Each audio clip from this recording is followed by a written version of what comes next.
ay soo noqdeen baa reerkoodii ka waayeen meeshii. Fariido baa la oran jiray gabadha ugu weyn carruurta, waxayna ahayd gabar waxgarad ah, sidaas aageed baa loogu bixiyey Fariido. raadkii reerka bay raaceen carruurtii, kadibna geymo cidlo ah bay ka fogaadeen oo ay ka ambadeen.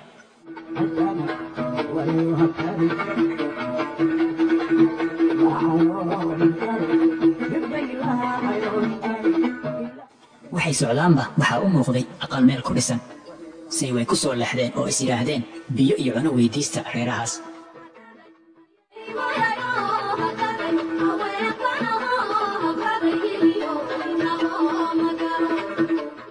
dadqalatadii dhegdheer baa lahayd aqalkaas oo qabsatay carruurtii markay u yimaadeen ayaan daradooda. carruurtii dhowr beri wax ma cunin oo gaajo bay la weydaaween.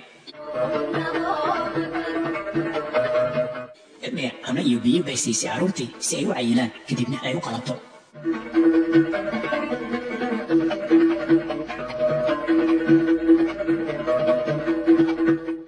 maandhow orodoo xaaba ii soo gur, aan cuno idinku kariye bay dhegdheer ku tiri Fariido berigii dambe. eedu walaalkay weyne hay raaco oo hay weheliyo bay tiri Fariido.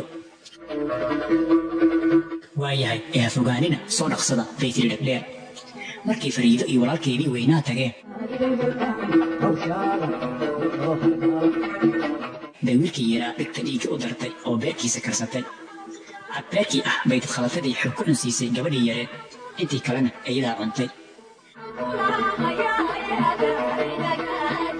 gabadhii way garatay in waxa la cunsiiyey yahay beerkii walaalkeed. huun beer walaal qaraara bay tiri iyadoo oynaysa, kadibna gabadhii yareedna way qalatay. Fariido iyo walaalkeed sooma noqon ee way ka carareen dadqalatadii. midkoodba meel buu u cararay si aynan dhegdheer uga daba imaan oo usoo wada qabsan labadoodaba. Fariido iyo walaalkeed way kala lumeen oo iswaayeen.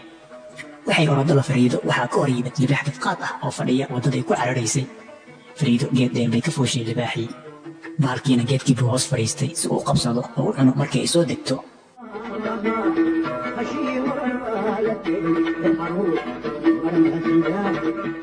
Fariido walaalkeed meel kasta wuu ka doonay, maryo badan buuna goobayay walaashiis. raadkeedii buu helay berigii dambe oo raacay, wuxuuna helay iyadoo geed saaran.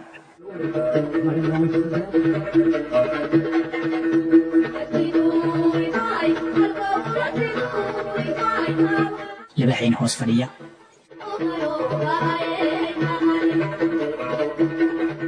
dab intuu shiday xaalad dab ah ku tuuray libaaxii, baalkiina wuu tegey.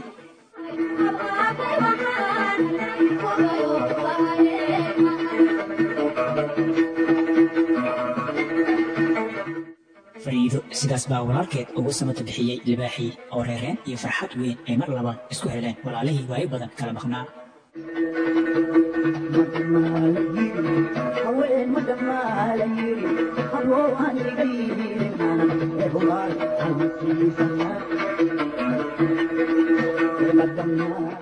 subaxii wiilkii ugaarsi buu aadi jiray, walaashiisna waxay soo guri jirtay midhaha. galabtiina hilbihii walaalkeed keeno bay bisleen jirtay.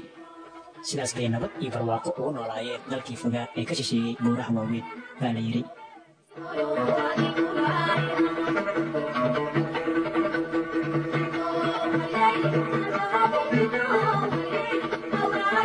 Thank you.